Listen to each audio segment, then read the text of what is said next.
आज के इस वीडियो में हम अध्ययन करेंगे अध्याय 4 द्विघात समीकरण, जिसकी प्रश्नावली 4.1 होगा और लेक्चर नंबर 2 होगा, जिसमें हम समीकरणों को हल करेंगे। जैसे दूसरा क्वेश्चन है, इससे पहले पहला क्वेश्चन द्विघात समीकरण बनाए जा चुके, कौन सा समीकरण द्विघात है या नहीं इसकी जानकारी हम कर चुके हैं। आज हम द्विघात समीकरणों के रूप में व्यक्त करेंगे। जैसे हमारा पहला क्वेश्चन दिया है, निम्न स्थितियों को द्विघात समीकरणों के रूप में व्यक्त कीजिए। जैसे ये दिया हुआ, एक आयताकार भूखंड का क्षेत्रफल 528 मीटर स्क्वायर है, क्षेत्र की लंबाई चौड़ाई के दुगने से एक अधिक है। हमें भूखंड की लंबाई और चौड़ाई ज्ञात करनी, लेकिन यहाँ पर हमको केवल द्विघात समीकरण बनाना है, तो हम केवल इसमें द्विघात समीकरण बनाना सीखेंगे। तो हम शुरू करते हैं इस क्वेश्चन को। आयताकार भूखंड का क्षेत्रफल 528 मीटर स्क्वायर, क्षेत्र की लंबाई, तो हम लिखेंगे आयत की लंबाई,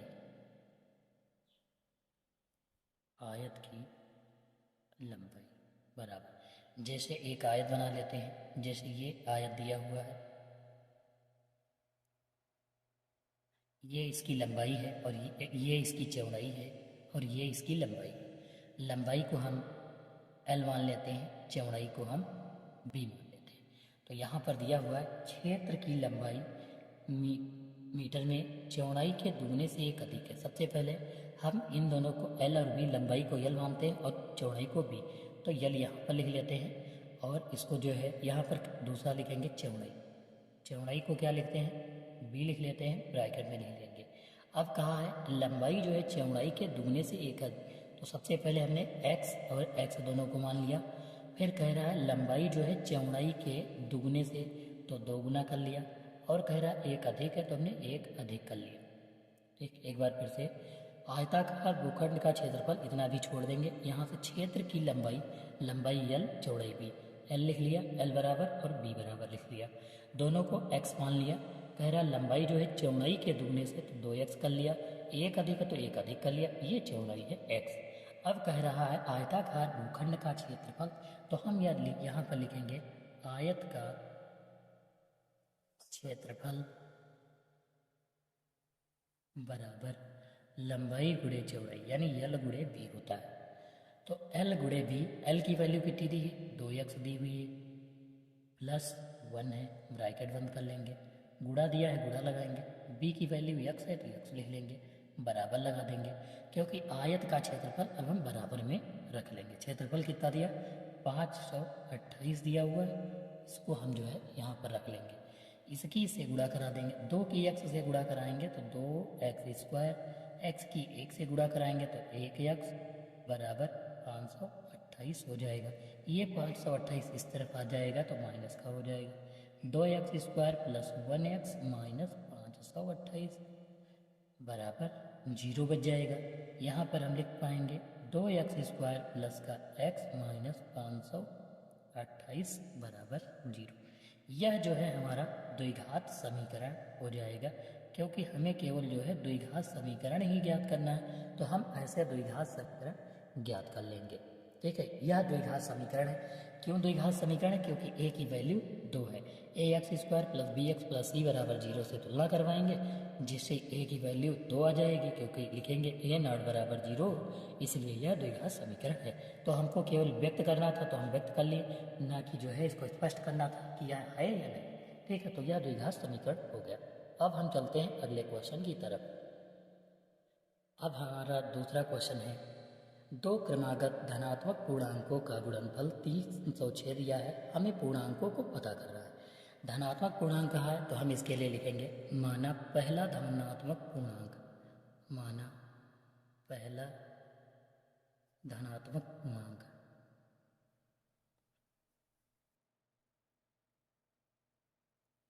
बराबर x। दूसरा लिखेंगे, फिर दूसरा धनात्मक पूर्णांक बराबर x प्लस 1। ये पहला ये दूसरा लिखा है। धनात्मक पूर्णांकों का गुणनफल यानी दोनों का गुणनफल, तो हम यहाँ पर लिख सकते हैं प्रश्नानुसार x गुणे x प्लस 1 लिख लेंगे, ब्रैकेट बंद कर देंगे, बराबर 306 लिखा हुआ 306 लिख लेंगे। इसकी से गुणा कराएंगे x की तो x स्क्वायर, x की 1 से तो x हो जाएगा, x इक्का x हो जाएगा बराबर 306। 306 इस तरफ ले आएंगे तो x स्क्वायर प्लस का x माइनस का 306 बराबर 0।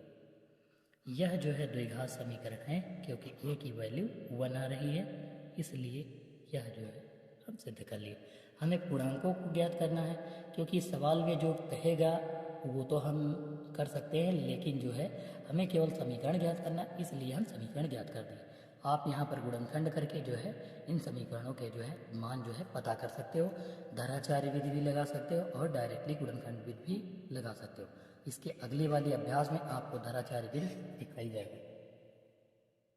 तो आप यहाँ पर देख पाओगे कि यह जो है द्विघात समीकरण है, तो हमें केवल द्विघात समीकरण बताना है या नहीं। तो द्विघात समीकरण ज्ञात कर रहा है, तो हम यहाँ द्विघात समीकरण ज्ञात कर लिए। अब हम चलते हैं अगले क्वेश्चन की तरफ। हमारा अगला क्वेश्चन यह है, रोहन की माँ उससे 26 वर्ष बड़ी है, उनकी आयु का गुणनफल अब से 3 वर्ष बाद 360 हो जाएगी। हमें रोहन की वर्तमान आयु जो है ज्ञात करनी। तो रोहन की माँ उससे 26 वर्ष बड़ी, पहले लिखेंगे माना माँ की आयु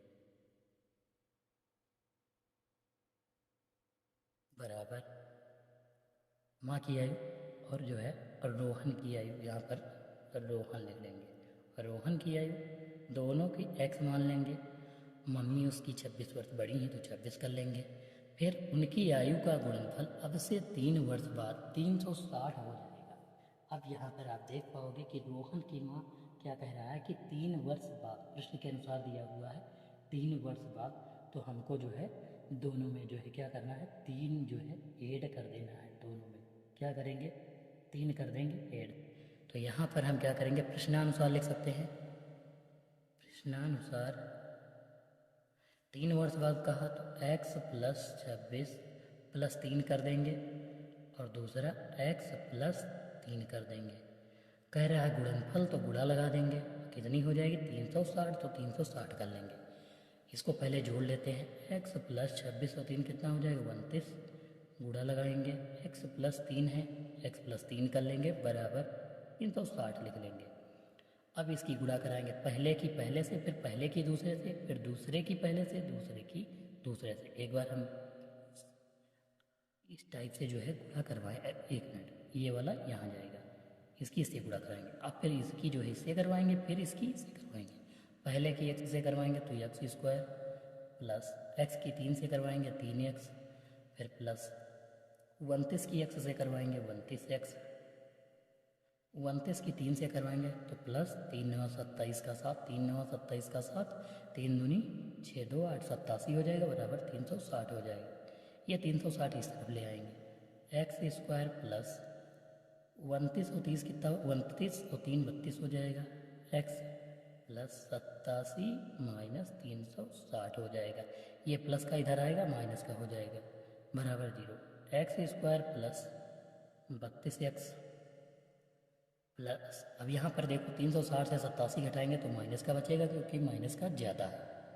तो यहाँ पर 0 आप देख पाओगे, तो इधर से 10 हो जाए, कैरी लेंगे 10 हो जाएगा, 10 से 7 निकालेंगे 3 बच जाएगा, 15 यहाँ 5 बचेगा, एक हासिल 15, 15 से 8 गया 7 हो गया, और यहाँ पर 273 बच जाएगा बराबर 0। यह जो है आप देख पाओगे कि यह जो है द्विघात समीकरण हमारा जो आ गया, यही हमको जो है चाहिए था। तो हमको द्विघात समीकरण बनाना था, तो यह द्विघात समीकरण बन गया। अब हम चलते हैं अगले क्वेश्चन की तरफ। हमारा अगला क्वेश्चन है, आप देख पाओगे एक रेलगाड़ी 480 किलोमीटर की दूरी समान चाल से तय करती है। इसकी चाल 8 किलोमीटर प्रति घंटा कम हो जाए तो वह उसी दूरी को तय करने में 3 घंटे अधिक लेती है। हमें रेलगाड़ी की चाल पता करनी। तो हम सबसे पहले लिखेंगे, माना रेलगाड़ी की चाल बराबर v और समय बराबर t मानेंगे। यहाँ दिया 480 किलोमीटर की दूरी, फार्मूला लिख लेते हैं, समय बराबर दूरी बटे चाल।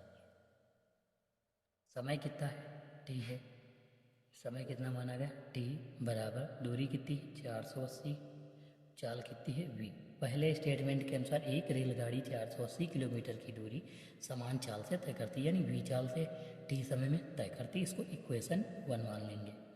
इसके बाद दिया हुआ है वह उसी दूरी को तय करने में 3 घंटे अधिक लेती है। 1 मिनट। यदि इसकी चाल 8 किलोमीटर प्रति घंटा कम कर दी जाए तो यहाँ पर सबसे पहले दूरी तो वही है, दूरी हम लिखेंगे दूरी बटे चाल होता। यहाँ पर लिखा इसकी चाल 8 किलोमीटर प्रति घंटा कम कर दी जाए, तो हम यहाँ पर लिखेंगे 480 बटे v माइनस 8 कर दी जाए तो दूरी को तय करने में 3 घंटे अधिक समय यानी t प्लस 3 हो जाएगा। समीकरण 2 मानेंगे। लिखेंगे समीकरण 1 से t का मान समीकरण 2 में रखने पर हम समीकरण 2 में जो है t का मान रख देंगे। अब आप यहाँ पर देख पाओगे t का मान समीकरण 2 में जब रखा गया तो यहाँ पर t की जगह पर ये t बराबर 480 बटे यहाँ रख देंगे, तो 480 बटे क्या हो जाएगा v हो जाएगा इसकी जगह पर प्लस 3 बराबर 480 बटे v माइनस 8 हो जाएगा। ये वाला पद हम दूसरी तरफ भेज देंगे, ठीक है, ये इधर ही रहेगा 3 बराबर 480 बटे v माइनस 8, फिर ये माइनस का 480 बटे v हो जाएगा। इसकी हमें कैंची गुणा करवा लेंगे। 480 v की गुणा करवाएंगे। सबसे पहले 3 दिया तो 3 लिख लेंगे, v की से गुणा कराएंगे 480 v माइनस।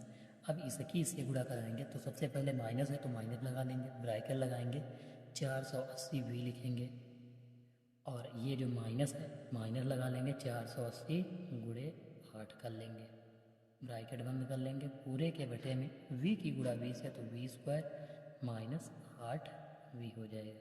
इसकी गुणा इसके नीचे 1 मानकर कैंची गुणा करवा सकते हो, तो ये हो जाएगा 3 गुणे v स्क्वायर माइनस 8v, ये हो जाएगा ब्रैकेट बंद बराबर 480 v माइनस माइनस से ब्रैकेट खोलेंगे, यहाँ पर v था तो v लिख लो, 480 v हो जाएगा माइनस 480 गुणे 8, ये हो जाएगा माइनस और माइनस ये प्लस हो जाएगा, इससे ये कट जाएगा।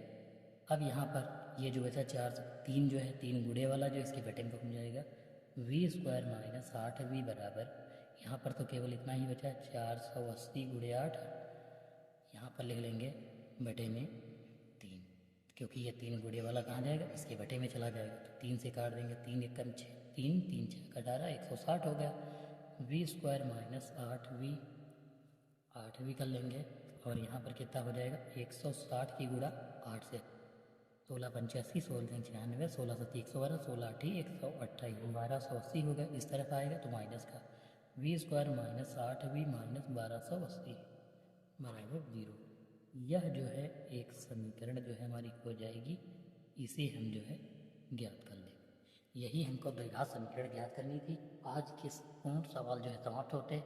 कल अगले अध्याय के प्रश्नावली हम करेंगे।